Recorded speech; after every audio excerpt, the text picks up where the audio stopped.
Pegue comigo lá João 10. João 10, nós vamos ler o verso 1, pode ser o verso 1. O tema está lá no verso 11, mas vamos começar do 1. Evangelho de João, capítulo de número 10, verso 1. Eu vou ser rápido, objetivo. Espero. Vamos ver o que Deus tem para a gente aí. A palavra do Senhor diz assim: em verdade lhes digo que quem não entra no curral das ovelhas pela porta, mas sobe por outro lugar, este é ladrão e salteador. Aquele, porém, que entra pela porta é o pastor das ovelhas. Para este, o porteiro abre, as ovelhas ouvem a sua voz, ele chama as suas próprias ovelhas pelo nome e as conduz para fora. Depois de levar para fora todas as que lhe pertencem, vai na frente delas, e elas o seguem, porque reconhecem a voz dele. Mas de modo nenhum seguirão estranho, pelo contrário, fugirão dele, porque não conhecem a voz dos estranhos. Jesus fez essa comparação para que eles não compreenderam o sentido daquilo que ele falava. Continua aí no verso 7. Então Jesus disse mais uma vez: em verdade lhes digo que sou a porta das ovelhas. Todos os que vierem antes de mim são ladrões e salteadores, mas as ovelhas não lhes deram ouvidos. Eu sou a porta, se alguém entrar por mim, será salvo, entrará e sairá e achará pastagem. O ladrão vem somente para roubar, matar e destruir. Eu vim para que tenham vida e tenham vida em abundância. Eu sou o bom pastor. O bom pastor dá a vida pelas ovelhas. O mercenário não é pastor. Valeu, Lucão, obrigado. O mercenário não é pastor. O mercenário foge, verso 13. Porque é mercenário e não se importa com as ovelhas. Eu sou o bom pastor. Conheço as minhas ovelhas e elas me conhecem. Assim como o Pai me conhece, eu conheço o Pai e dou a vida pelas ovelhas. Assim tenho outras ovelhas, não deste aprisco. Preciso trazer também elas. Elas ouvirão a minha voz, e então haverá um só rebanho e um só pastor. Amém. Esse contexto, o contexto do texto a qual nós lemos aqui, está em João 9. E o que acontece lá em João 9? Em João 9 tem um cego de nascença, e este cara ele é curado por Jesus. E os líderes religiosos ficam muito bravos porque Jesus curou. Não pode curar, hoje é sábado. Hoje não é dia de fazer nada. Hoje ele precisa guardar a lei. E então esses líderes religiosos vão até este homem que foi curado e falam assim: você era realmente cego? Você realmente foi curado? E o cego diz: fui curado. Jesus me curou. Mas como ele te curou? O cego fala, e ele dá uma resposta bacana para os caras: não sei. Eu só sei que eu não enxergava, mas agora eu enxergo. Se puder dar um pouquinho mais do retorno do Samuel para mim aqui, me ajuda, por favor, Coca. Obrigado. E o cego fala assim: cara, eu não sei, eu só sei que Jesus me curou. E aqui nós já tiramos a primeira lição desta mensagem. Jesus, ele não pede que você seja o defensor dele. Jesus não pede que você compre briga por ele. O que Jesus pede é: apenas testemunhe o que eu fiz na sua vida. Há uma discussão se Jesus é ou não profeta entre aqueles caras. E aí o cara fala: não sei se ele é profeta. Eu não sei o que ele é. Eu só sei de uma coisa: ele me curou. Assim como aquela mulher, ela ouve E depois ela sai testemunhando a respeito de Jesus. Acho que deu ruim esse retorno aqui, meu. Tá barulhão, né? Vai sem mesmo. Então nós vemos aqui que... Obrigado, viu, Coca? Desculpa aí ficar... Vai para lá, vai para cá. Então nós vemos aqui que Jesus em nenhum momento Ele nos pede para que você o defenda. Jesus não pede para você ficar falando assim: olha, eu sou crente, eu isso, eu aquilo. Jesus só pede para você testemunhar aquilo que Ele tem feito na sua vida.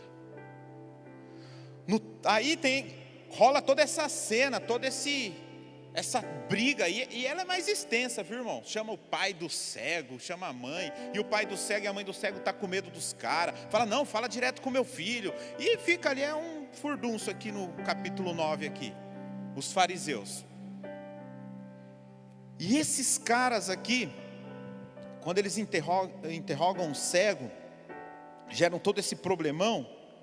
Jesus, vendo tudo que estava acontecendo, Jesus entra e começa a falar isso que nós lemos no capítulo 10. Ele começa a falar sobre o pastor das ovelhas. E Jesus aqui, ele cita dois personagens: o pastor, que é Cristo, Jesus, e ele cita um outro personagem que é o mercenário, que são quem? Os líderes religiosos. Hoje não teve o entendeu errado, né? O entendeu errado nós explicamos aqui alguns versículos que normalmente nós entendemos errado. Hoje não teve. Mas eu vou abrir aqui um entendeu errado nesta mensagem. No verso 10, diz assim: o ladrão vem somente para roubar, matar e destruir. Quem é o ladrão? Alguém arrisca? Diabo. Entendemos errado.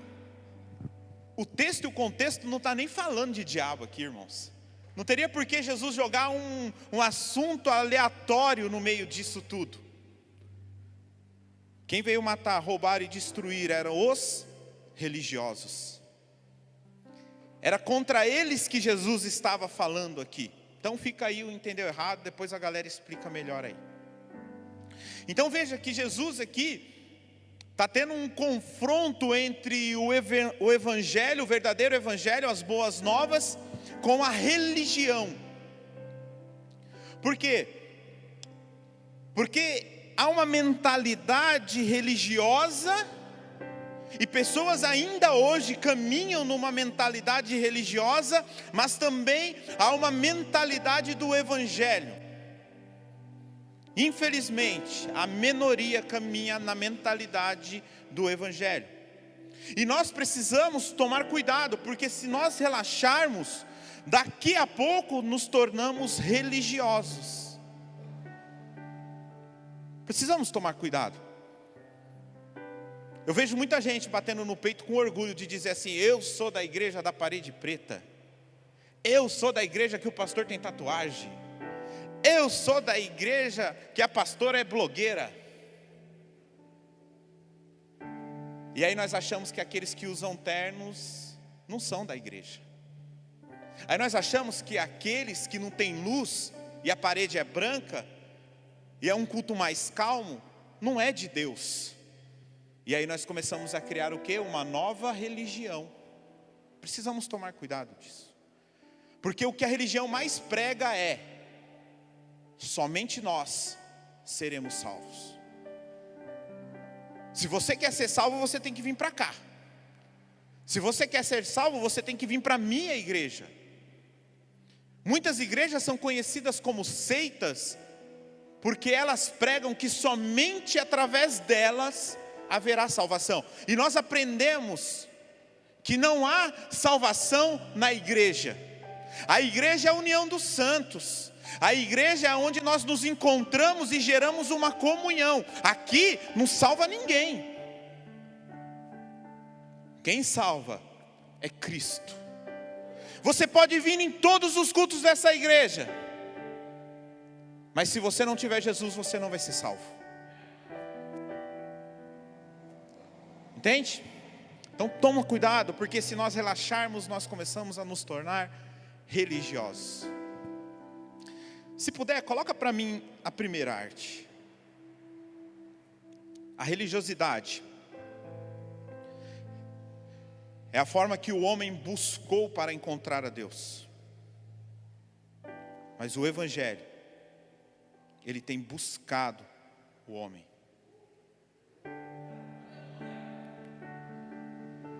A religião ela sempre vai te apresentar meios, formas, caminhos. Se você fizer assim, Samuel, ela vai te dar uma receita. Segunda, jejum. Terça, você não assiste televisão. Quarta, você ora até meio-dia. E ela vai te dando uma receita. Aí você vai encontrar a Deus. A religião prega isso. Se você fizer, você encontra Deus. Mas o Evangelho vem para dizer assim: Ele te achou, Ele te encontrou. E veja que coisas boas, mas a religião ela começa a deturpar coisas que são boas. Orar é bom, ler a Bíblia é bom, jejuar é bom, ter dons é bom, mas queremos transformar tudo isso em nossos valores.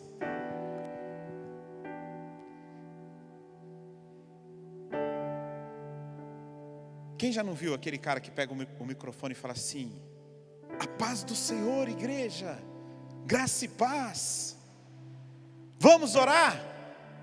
Senhor meu Deus e meu Pai, eu sou o cara espiritual desta igreja.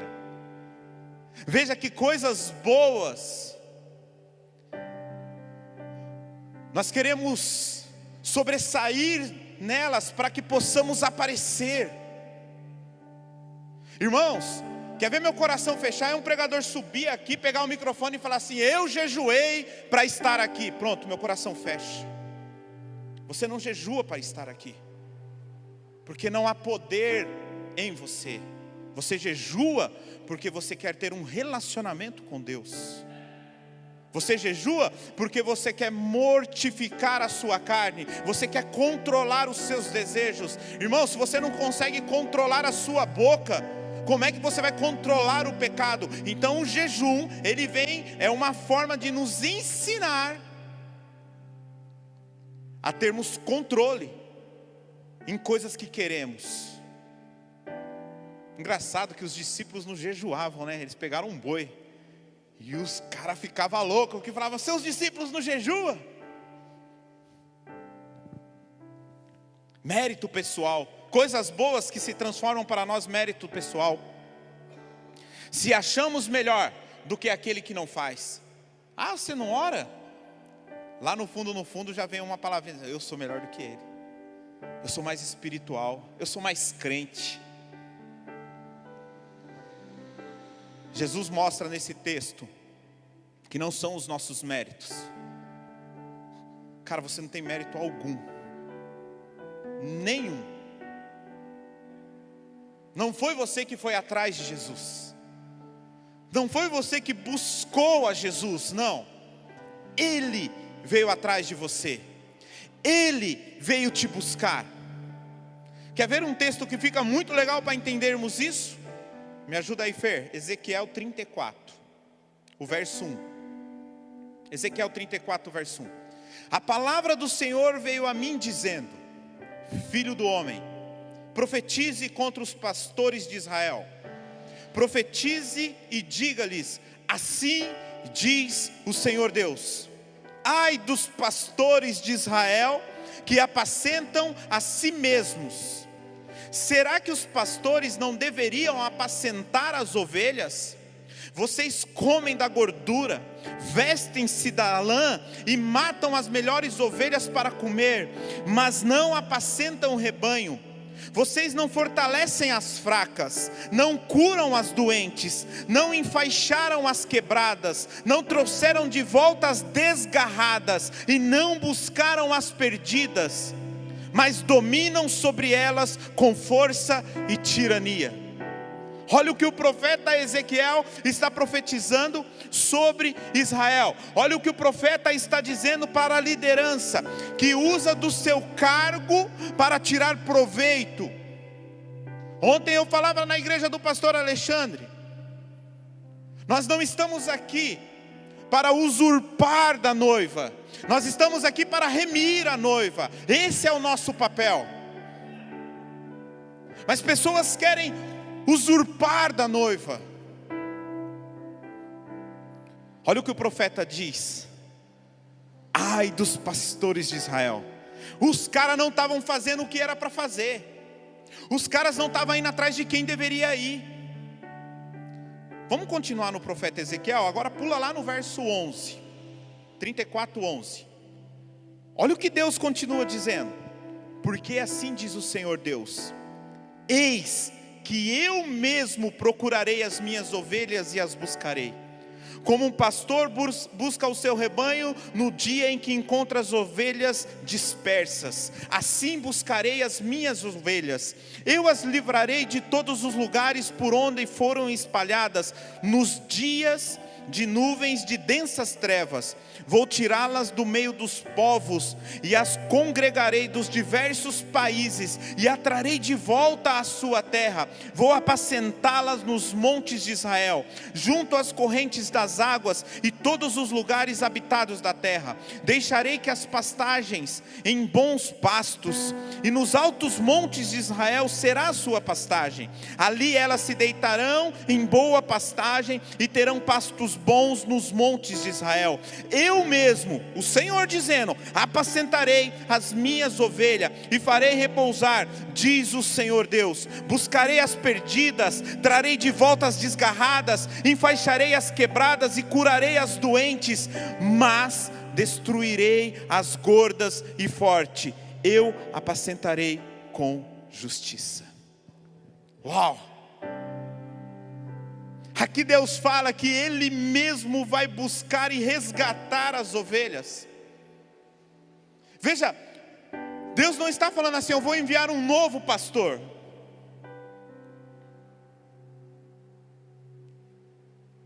Sabe quem é o pastor dessa igreja? O próprio Jesus Cristo. É o próprio Jesus Cristo.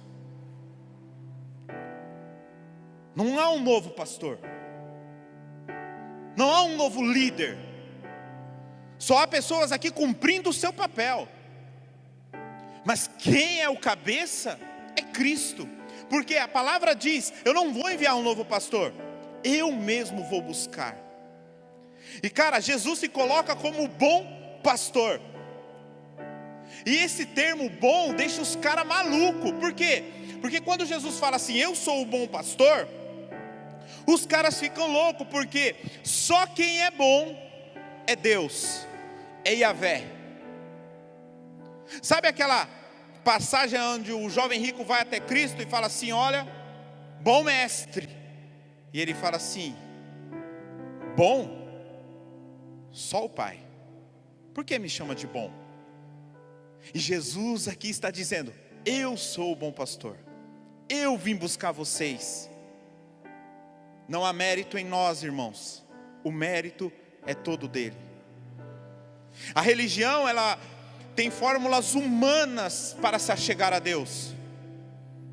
Já o Evangelho, ele tem as boas novas, dizendo: Deus veio buscar o seu povo.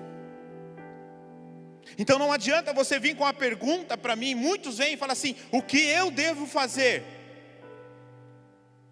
Não se trata do que você deve fazer, se trata do que você deve crer.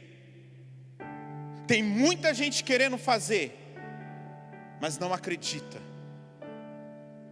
Veja, todas as religiões funcionam assim. Olha, você pode ser de qualquer religião, irmão, qualquer uma. Como que funciona? O homem faz um sacrifício e leva até Deus para ser aceito por Deus. Não é assim? Quantos que caminham aí 100, 200 quilômetros na Dutra para ser aceito? Quantos que fazem sacrifícios?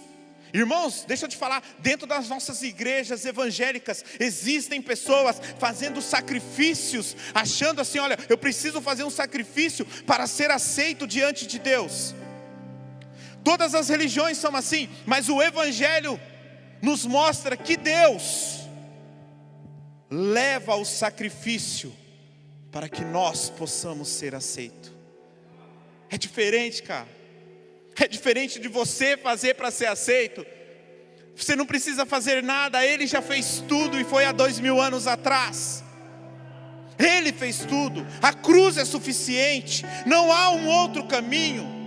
Você não consegue ajudar Jesus, você não consegue dar uma forcinha para Jesus, não. Tudo foi feito na cruz. Não se trata de você oferecer algo a Deus. Deus ofereceu algo em troca de você. É Ele, é por Ele, é através dEle. Então, o homem busca a Deus através da religião, mas o Evangelho é Deus buscando você. Uau! Põe um 2 para mim, Fer. A religião, ela condiciona o medo e a recompensa. O Evangelho fala de amor e de liberdade. Jesus, nesse texto do bom pastor, ele está tratando justamente isso, a religião contra o Evangelho. A religião, ela usa de forças, métodos, até mesmo ilegais, para controlar as ovelhas com medo. A religião faz com que as pessoas se movam através de recompensas. E desculpe, irmãos, aqui não é diferente. Tem pessoas aqui dentro que estão aqui conosco por medo, por recompensa. Pessoas estão aqui buscando algo que possa roubar, tirar o medo. Não, eu preciso ir porque se eu não for vai pesar a mão. Eu preciso ir porque lá eu vi que o cara que está lá ganhou carro, aí então tem que ir lá também, porque lá eu vou ganhar também. E nós começamos a nos relacionar com Deus por duas coisas, medo e recompensa. Por quê? Porque a religião nos ensinou a ser assim. Mas o Evangelho diz para você, não é necessariamente ter medo, não precisa se mover por recompensa. Você é livre e Ele te ama. Pessoas estão aqui com medo e buscam recompensa. Ah, Deus vai pesar a mão. Se eu não der o dízimo, meu filho vai ficar doente, então vou ter que dar o dízimo. Você não dá o dízimo por medo, você dá o dízimo por gratidão, porque você é livre para ofertar, você é livre para dizimar. Você não faz isso porque você é oprimido a fazer, você faz porque você é livre. E quem conquistou essa liberdade foi Cristo, através da cruz.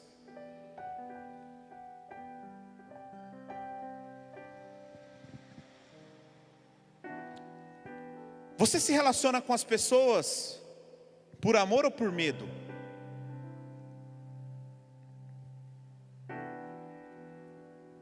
A Vilma chegou? Eu estou sem óculos, não estou enxergando nada. Só vejo, não veio ainda, não chegou ainda não, né? Deve estar na loja. Mas veja, se ela chegar até o final do culto, fala para ela assim: por que você é casada com o Diogo? Ela vai falar assim: rapaz, porque eu tenho um morro de medo dele.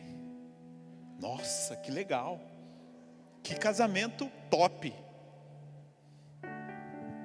Por que você acha que Deus quer se relacionar com você por causa do medo? Por que você acha que Deus quer causar medo no seu coração para que você ore, para que você leia a Bíblia? Por que você acha que Deus fica feliz quando você vem aqui dar uma oferta por medo? Medo de perder o emprego. Sabe quando lá o emprego está meio mais para lá do que para cá? E você fala: mano, eu estou meio falhando no dízimo, acho que é porque eu não dizimei, eu vou dizimar. Aí vem aqui e já faz conta: nossa, 10 meses que eu não dizimei, já vai o salário inteiro, mas eu vou pôr em dia, porque eu estou com medo. Não é porque eu tenho gratidão, porque Deus tem feito algo na minha vida. Se eu vou perder ou não o emprego, eu estou sobre o controle dele. Ele está no controle de tudo. As pessoas se relacionam por medo. E a pergunta é, por que você acha que Deus quer um relacionamento com medo por você? Inferno. Medo.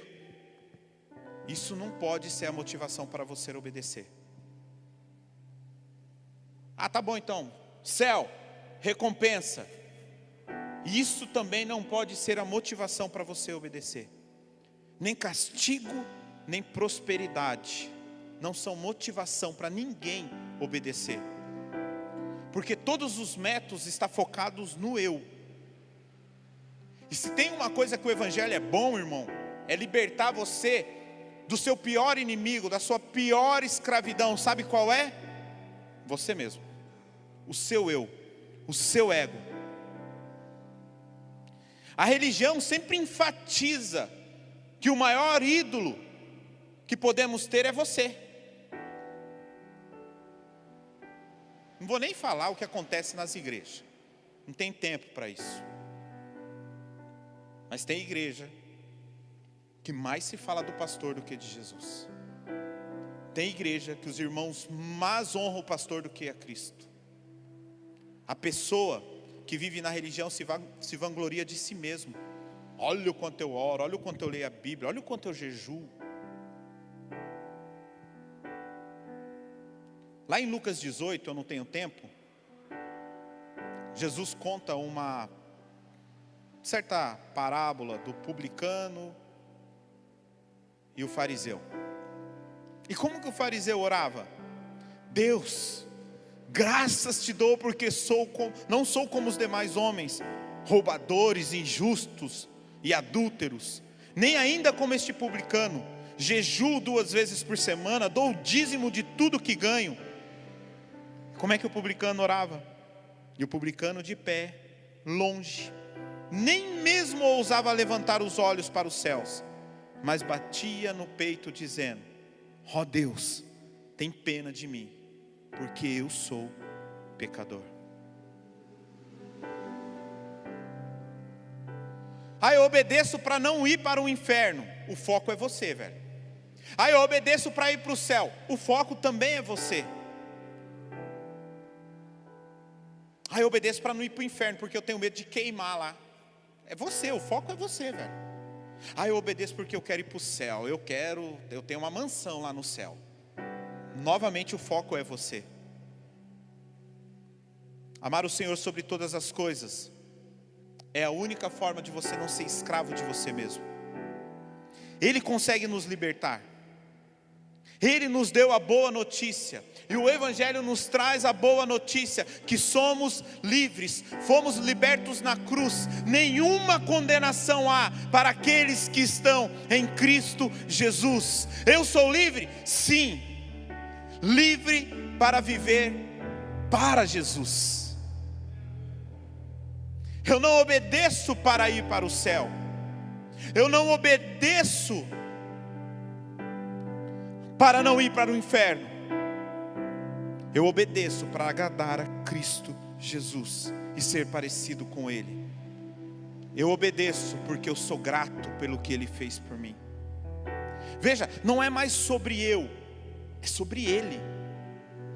Não se trata de medo, porque em 1 João fala 4,18, no amor não existe medo, pelo contrário, o perfeito amor que é Cristo lança fora o medo, porque o medo envolve castigo, e quem teme não é aperfeiçoado no amor.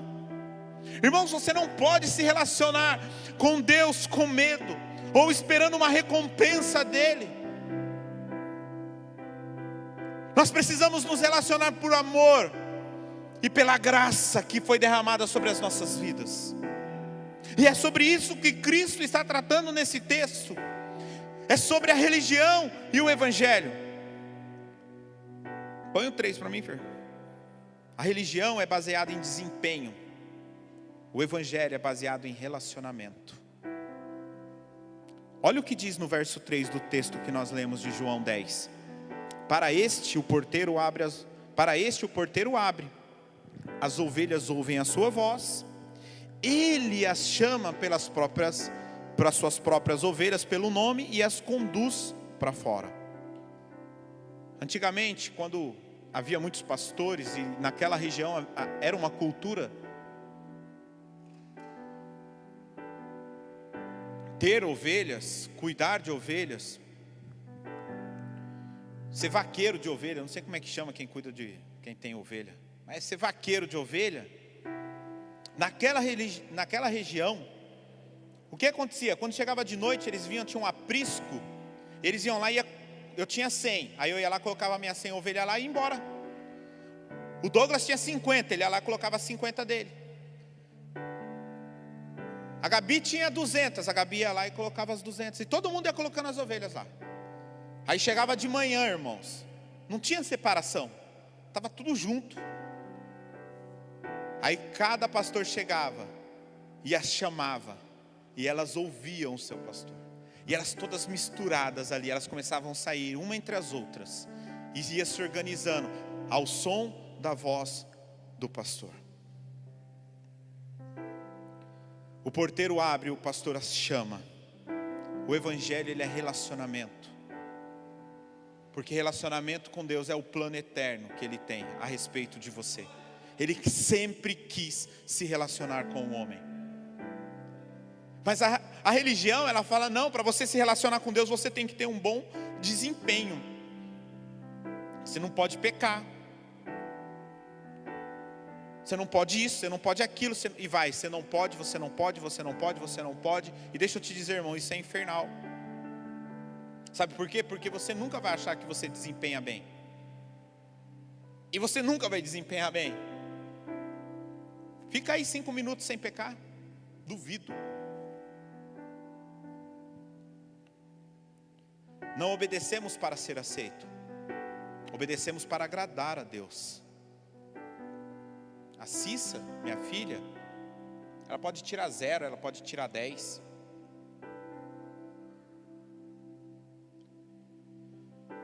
Eu vou continuar amando ela do mesmo jeito. Ou ela tirando 0, ou ela tirando 10. Agora, quer ver a Cecília me agradar? É eu ver ela se esforçando para tirar a melhor nota. Não se trata da melhor nota, se trata do quanto ela tem se esforçado para alcançar a melhor nota. Há um texto muito conhecido na Bíblia, talvez o mais conhecido, que é o Salmo 23. Achamos que nada de ruim vai acontecer com a gente. Nada de ruim acontece, fica tranquilo, tá de boa. Vem pra cá que aqui vai dar tudo certo. Vem pra cá que vai ser top a sua vida. Você não volta nem domingo pra cá pro próximo culto, porque não vai ser desse jeito. A religião ensina isso, não, vem que vai dar tudo certo, tá tudo tranquilo. Mas a tradução correta é: o Senhor é o meu pastor, e de nada eu sentirei falta. Cristo é suficiente para mim. Ele nunca vai faltar. O meu relacionamento com Ele é suficiente. O Douglas, pregando essa mensagem, ele faz uma ilustração, cara, que eu fiquei, uau, cara, que legal. Imagina comigo, quando entra um bandido na sua casa, aí você tem uma arma, você corre lá, pega a sua arma, o bandido entra, e assim que ele entra, você pega a arma e pá, dá um tiro no cara, mata o cara. Só que nisso você vai lá e fala, mano, o cara nem armado estava. Será que isso é legítima defesa? Será que eu vou ser preso por isso? E aí o que você faz? Você não chama a polícia. Você liga para uma pessoa que pode te ajudar. Um amigo, advogado. E liga e fala, cara, ó, conta a história. Como é que eu faço para me livrar dessa aqui, cara? Deu ruim. E aí você começa a achar alguns meios de tentar se livrar daquilo que você acabou de fazer, de ter matado o bandido. E aí você pega a arma e põe na mão do bandido e vira para o cara, e você fala, não, preciso manipular isso daqui, para que não caia sobre mim a culpa do que eu fiz. Agora vamos pensar em uma outra hipótese. Esquece um pouco essa. Você está na sua casa, você tem uma arma, você começa a limpar essa arma. E você limpa a arma, você está lustrando e pá. E sem querer a arma dispara. E ela pega no seu pai. E você mata o seu pai. Que trágico. A pergunta é: você vai ligar para o seu amigo advogado para dizer para ele assim: cara, o que eu faço para manipular isso daqui? Você senta e você chora. A pergunta é: o que você faz quando peca? Você pensa numa estratégia para não sofrer as consequências do erro que você está cometendo? Ou você senta e chora porque você feriu o seu pai? Porque você feriu a Deus? Quando você erra, você pensa nas maneiras de fugir de Deus? Ou você pensa nas maneiras de fugir para Deus? Adão, aonde tu estás? Põe o 4 para a gente encerrar. A religiosidade é baseada na hipocrisia. O evangelho é baseado no exemplo. Os judeus naquela época colocavam um fardo sobre as pessoas a qual eles nem ao menos conseguiam carregar. E Jesus está falando para ele: cara, vocês querem tirar vantagem das ovelhas. Eu, pelo contrário, que sou o bom pastor, eu vim morrer pelas ovelhas. Jesus aqui, ele lidera pelo exemplo. Jesus nunca vai te pedir nada que ele não possa ter feito por você antes. João 10:4, o texto que nós lemos: depois de levar para fora todas as que lhe pertenciam, ou seja, as ovelhas, vai na frente delas e elas o seguem porque reconhecem a voz dele. Ele vai na frente, ele prepara o caminho. Em João 13, Jesus chega e fala: olha, eu vou morrer. Pedro fala assim: não, mestre, não, se você morrer, eu morro com você também. Sabemos da história. Em João 18, Pedro nega o Senhor Jesus. E aí nós perguntamos: por que Pedro nega Jesus se ele sabia que ele ia errar? É a mesma coisa de eu dizer para você aqui: olha, pastor Alexandre, na hora que você chegar na sua casa, você vai brigar com a sua esposa. E isso vai acarretar no divórcio. O que o pastor Alexandre vai fazer? Ele vai chegar em casa, meu irmão, ele vai direto para a cama, vai deitar e vai dormir para não ter briga. Porque ele foi avisado. E aí nós perguntamos: por que Pedro, sabendo de tudo, avisado, por que ele mesmo assim nega ao Senhor? Porque era impossível Pedro não negar. Porque se Pedro não negasse a Jesus naquele momento, Pedro seria morto, talvez até antes de Jesus.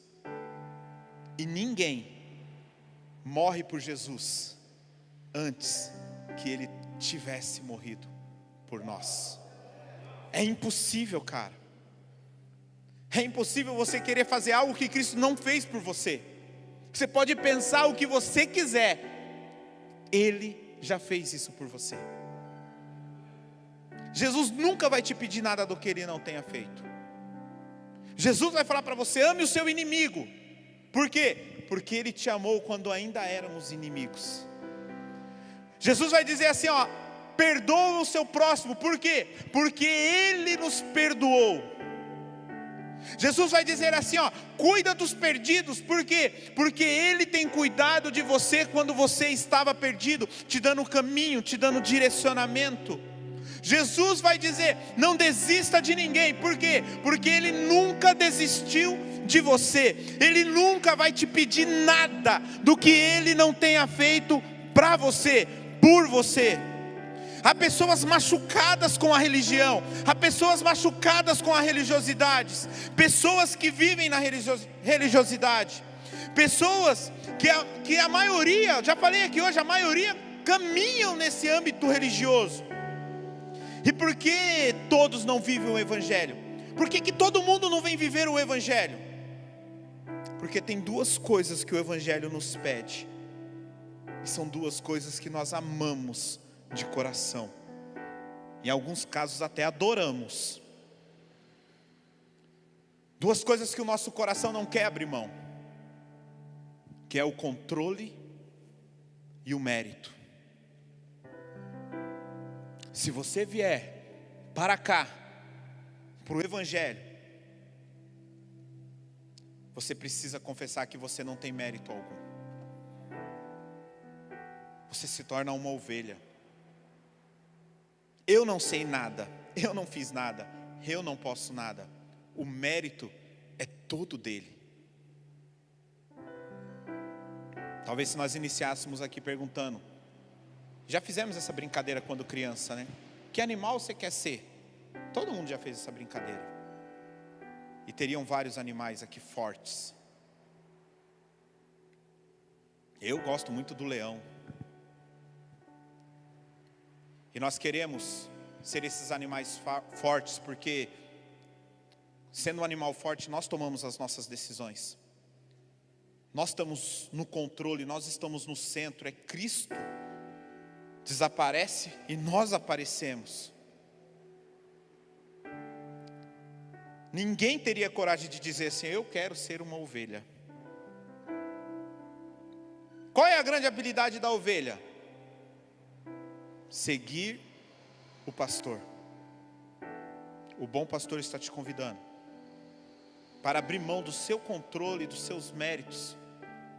Jesus está dizendo: confia só em mim, coloca as suas expectativas em mim, porque quando você confiar em mim, eu vou te conduzir